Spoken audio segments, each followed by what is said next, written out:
আত্মীয় বাড়ি আসলে বাচ্চারা যা করে। হ্যাঁ রে দিদি, শুনলাম তুই নাকি মেয়েকে গানের স্কুলে ভর্তি করিয়েছিস। জানিস তো, মেয়েটাকে না একটা গানের স্কুলে ভর্তি করিয়েছি।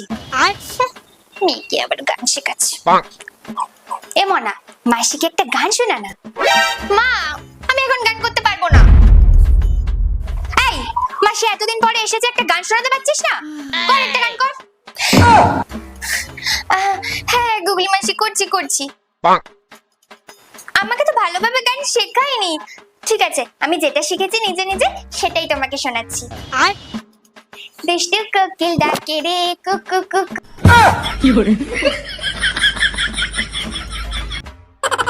এই, তোকে গানের স্কুলে এরকম গান শেখায়? Cook cook cook cook.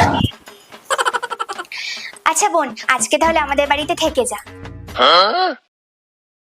হ্যাঁ তো, তা ভাবছিলাম আজকে থেকেই যাব।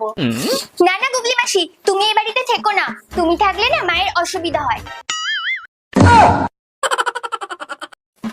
এই, কিসব বলছিস তুই?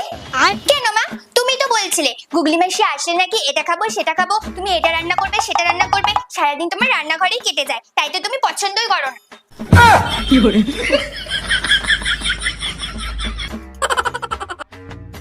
শোনো গুগলি মাসি, তুমি বাড়ি চলে যাও, বুঝলে তো? তুমি থাকলে মার একদম একটু ভালো লাগে না। এই জন্যই বলে বাচ্চাদের সামনে কোনো কথা বলতে নেই।